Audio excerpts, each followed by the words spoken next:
12 years we have been under the Democratic president. 8 years with Barack Obama and 4 years with Joe Biden. Only 4 years with President Trump, and those 4 years were the best years. Inflation was less than 1.4%. Unemployment was the lowest. People were making money. We had a border under control. We were respected internationally, not anymore. Lavoie here for Rebel News, and I'm currently in Mexico City. And why I came here? Because this weekend took place the CPAC 2024, the Conservative Political Action Conference here in Polanco, Mexico. And I had the chance to engage with Jaime Florez. Who is Jaime Florez? Jaime Florez is the Hispanic Communication Director for the Republican National Committe and Donald Trump campaign.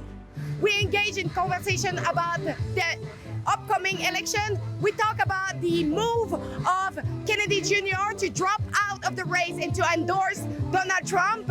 You don't want to miss this exclusive interview. And again, as I say, it's not cheap to travel all the way down. If you want to encourage me, go over to the special website that is rebelcpac.com. And now, let's hear it.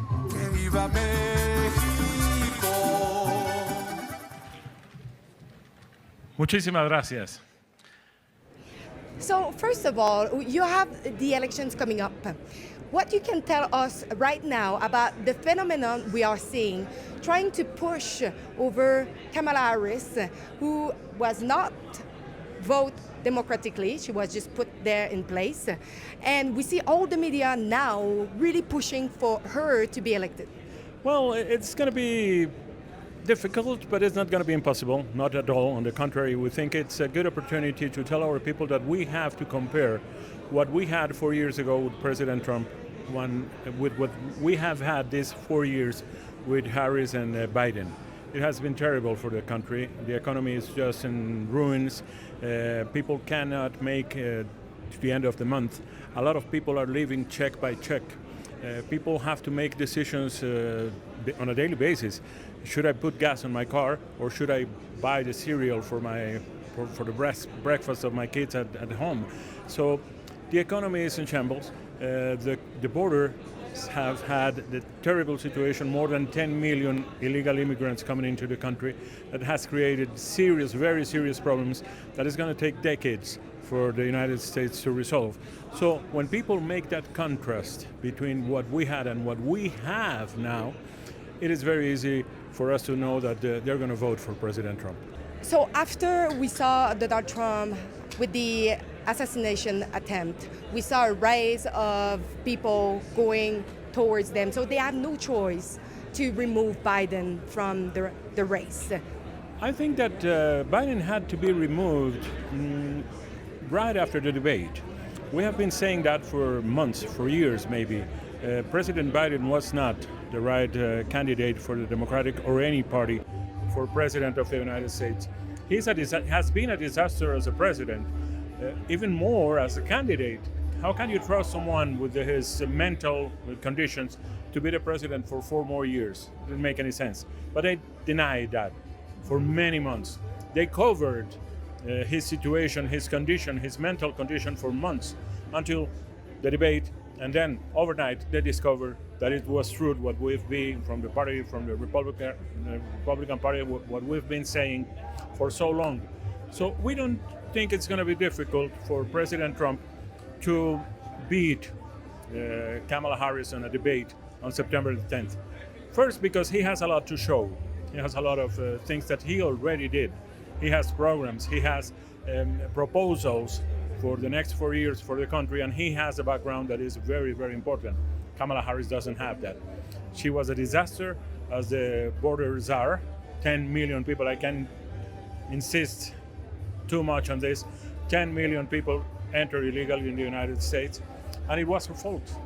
One of the things we saw is that the first time Donald Trump put his candidacy for presidency, the media was just outraged. They were trying to paint him so badly, but he got elected. Now we are seeing the same phenomenon again, saying that it will end democracy. What are your thoughts on that? It is terrible. You know, they try to blame President Trump on the things that have been happening in the country. They forget to tell people that out of the last 16 years, 12 years we have been under the Democratic president. 8 years with Barack Obama and 4 years with Joe Biden. Only 4 years with President Trump, and those 4 years were the best years. Inflation was less than 1.4%. Unemployment was the lowest. People were making money. We had a border under control. We were respected internationally, not anymore. So for them, it's very difficult to prove that President Trump is a danger or a threat to democracy. On the contrary, look what they did. They just used the justice system of the whole country as a weapon against a political adversary.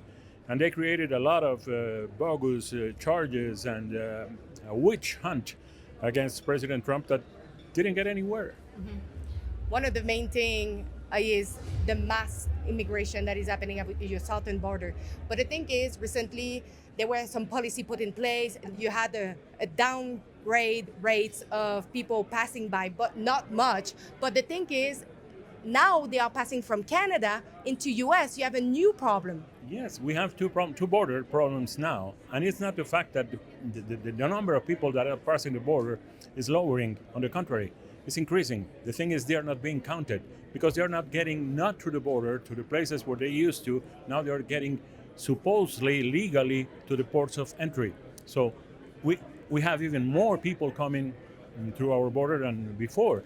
And they say that President Trump is against immigrants. It's not against immigrants. We as Republicans, and so does President Trump, we believe in immigration. Just we want it to be legal. We want it to be responsible. We want it to be fair, and it's not. Nowadays, what we're having on the border is 80% of the people crossing the border don't speak Spanish. So they're not coming from Mexico or the Central American or South American countries. They're coming from other continents, from other places. We don't know who they are. We cannot have any vetting on them because we don't have any relationship with some of those countries, so we can get information about these people.